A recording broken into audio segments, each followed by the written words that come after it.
তোমাদের নবম শ্রেণীর যে গণিত পরীক্ষাটি রয়েছে সেই গণিত পরীক্ষার 7 নম্বর সৃজনশীলটি আমরা কমপ্লিট করতে চলেছে এবং বাকি সকল এই প্রশ্নপত্রের বাকি সকল প্রশ্নপত্রের সঠিক উত্তর কিন্তু অলরেডি আমরা আমাদের এই চ্যানেলে আপলোড দিয়ে দিয়েছি। তোমরা যারা বাকি প্রশ্নের উত্তরগুলো চাচ্ছ তারা সোজা চলে যাও এই প্লেলিস্টে, অথবা যেখান থেকে তুমি ভিডিওটি দেখছো সেই প্লেলিস্টে, অথবা ডেসক্রিপশন লিংকে অথবা কমেন্ট সেকশনে দেখো একটি লিংক দেওয়া রয়েছে, সেখান থেকেও চাইলে তুমি বাকি সকল প্রশ্নের সঠিক উত্তর দেখে নিতে পারো।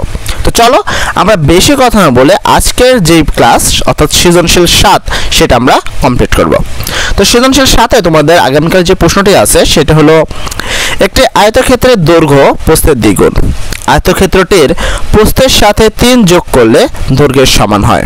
ক নম্বর প্রশ্ন, আয়তক্ষেত্রের দৈর্ঘ্য ও প্রস্থ নির্ণয় করো।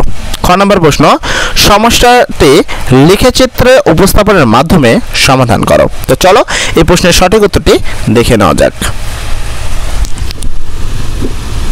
ক নম্বরের উত্তরতে আমরা শুরুতে যেটা লিখব যে ধরে আয়তক্ষেত্রের প্রস্থ x একক, অতএব আয়তক্ষেত্রটির দৈর্ঘ্য হবে 2x একক। কেন 2x? কারণ ওরা দ্বিগুণ বলছিল।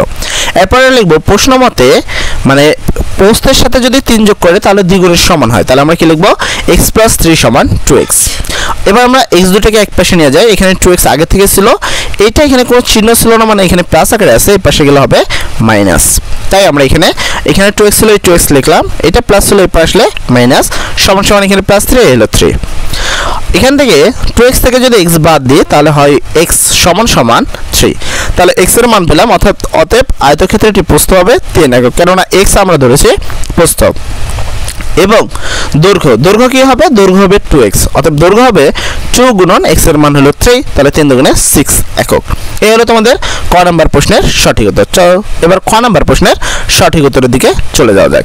তো খ নম্বর প্রশ্নের শুরুতে আমরা যেটা লিখব, প্রথম আমরা লিখব ধরে আয়তক্ষেত্রটির প্রস্থ x এবং দৈর্ঘ্য y, আমরা যেমনটি ভাবে করেছি প্রশ্ন মতে y = 2x, যেটা সমীকরণ 1। আবার এই যে আমরা এইমাত্র যেটা পেলাম x + 3 = y বা 2x, ঠিক আছে?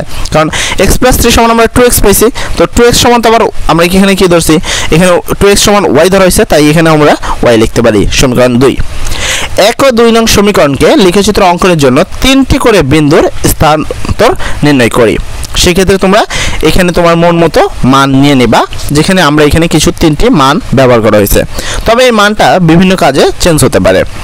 1 নং সমীকরণ হতে পাই y = 2x, তাহলে y এর মান যদি 2x হয় তাহলে আমরা x বরাবর নিজের মান মন মতো মান বসিয়ে দেবো। এখানে যেরকম 2, 4, 6 বসানো হয়েছে, তোমরা চাইলে অন্য মানগুলো বসাতে পারতা, 1, 2, 3ও বসানো যেতে পারত। তবে যাক আমরা এখানে লিখেছি x সমান হলো 2, 4, 6, যেটা প্রশ্নে দেওয়া ছিল। এবার আমরা যদি এটা x এর যদি 2 দ্বারা গুণ করি, 2 × 2 দ্বারা গুণ করলে হয় 4, 4 × 2 দ্বারা গুণ করলে হয় 8, আর 6 × 2 দ্বারা গুণ করলে হয় 12, তাই y এর মান হলো 4, 8, 12। আবার 2 নং সমীকরণ হতে পাই y = x + 3। এবার x এর মান তুমি তোমার মন মতো বসিয়ে দেবে। আমরা যখন এখানে 2, 4, 6 নিয়েছে, আমরা এখানেও নিব 2, 4, 6। তাহলে y এর মানটা কত হবে? y এর মান দেখো x এর মানের সাথে 3 যোগ করতে হবে, তাহলে 2 এর সাথে 3 যোগ করলে 5, এজন্য 5। এখানে রয়েছে 4, 4 এর সাথে 3 যোগ করলে 7, এলো 7। 6, 6 এর সাথে 3 যোগ করলে এলো 9, এলো 9। এই যে আমরা দুইটা জিনিস পেলাম, এবার আমরা রাফ পেপারে বা গ্রাফ কাগজে আমাদের বাকি উপস্থাপনা করতে হবে, ঠিক আছে? তো চলো আমরা গ্রাফ পেপারেও কাজটি করে নিই। গ্রাফে কাগজে বসিয়ে 2টি সরলরেখা আঁকি। তো বিন্দুগুলোকে গ্রাফ কাগজে বসাবা এবং সেই অনুসারে তুমি এরকম সরলরেখা পাবা। যারা বিন্দু বসাতে পারো না তারা একটু খেয়াল করবা, দেখো আমি জাস্ট একটা বিন্দু বুঝিয়ে দিচ্ছি, বাকি বিন্দুগুলো এইভাবে বসানো হয়েছে। এখানে দেখো x = এখানে রয়েছে কত 2,4, ঠিক আছে? এর সমীকরণ থেকে তো প্রথমে x এর মান 2, তাই এদিক থেকে 2 ঘর নেওয়া গেছে, এবং y এর মান 4, তাই উপর দিকে 4 ঘর। তবে এখানে বলা হয়েছে 2 বর্গ ঘর সমান 1 একক, তাই এরা 2 ঘর সমান একক গুনেছে। তবে তুমি চাইলে এখানে 1 ঘর সমান 1 একক লিখতে পারো, সেক্ষেত্রে 1 ঘর সমান 1 করে গুনতে হবে, তো সেক্ষেত্রে ফুটোটা আরও হয়তো কাছে হবে, ঠিক আছে? এই হলো তোমাদের গ্রাফের যে কাজটুকু। আর এর পরবর্তীতে আমাদের নিচে যেই জিনিসটা লিখতে হবে অবশ্যই মনে করে এই জিনিসটা লিখে আসবা এই গ্রাফ পেপারে। এরকমভাবে ছক কাগজে অবশ্যই লিখবা। যারা গ্রাফ করতে ভালোভাবে পারো না অবশ্যই আমাদের কমেন্ট সেকশনে বলবা, সেক্ষেত্রে আমরা গ্রাফটা আরেকবার ভালো করে কাগজে করিয়ে তোমাদের দেখা দেব গ্রাফ পেপারে, ঠিক আছে? তো এবার যদি আমরা তোমাদের উত্তরে আসি, সেক্ষেত্রে আমরা নিচে লিখব লেখচিত্র হতে দেখা যাচ্ছে 1 ও 2 নং সমীকরণের সরলরেখা দুইটি একটি সাধারণ বিন্দুতে ছেদ করেছে। হিসাব করে দেখি ছেদবিন্দু P এর স্থানাঙ্ক 3,4। অতএব 1 ও 2 নং সমীকরণের সাধারণ সমাধান হলো 3,4।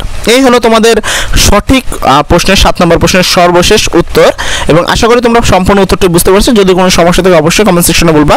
আর একটা কথা, বাকি সকল প্রশ্নপত্রের সঠিক উত্তর কিন্তু অলরেডি আমরা আমাদের চ্যানেলে আপলোড করে ফেলেছি। যারা বাকি প্রশ্নের উত্তরগুলো চাচ্ছ তারা চলে যাও এই ভিডিওর ডেসক্রিপশন লিঙ্কে অথবা কমেন্ট সেকশনে, অথবা তুমি যে প্লেলিস্টে দেখছো সেই প্লেলিস্টে গিয়েও ভিডিওগুলো পেয়ে যাবা। আর একটি কথা, আমরা আগামী বছর থেকে সায়েন্স, আর্টস এবং কমার্সের ক্লাস একবার জোরদারভাবে শুরু করব সম্পূর্ণ ফ্রিতে। যারা এই ক্লাসগুলো করতে চাও তারা তাড়াতাড়ি আমাদের এই চ্যানেলটি সাবস্ক্রাইব করে ফেলো, যারা এখন পর্যন্ত চ্যানেলটি সাবস্ক্রাইব করোনি। সর্বোপরি কথা, আগামীকালের পরীক্ষা সবার ভালো হোক, সবাই ভালো থাকো। আসসালামু আলাইকুম।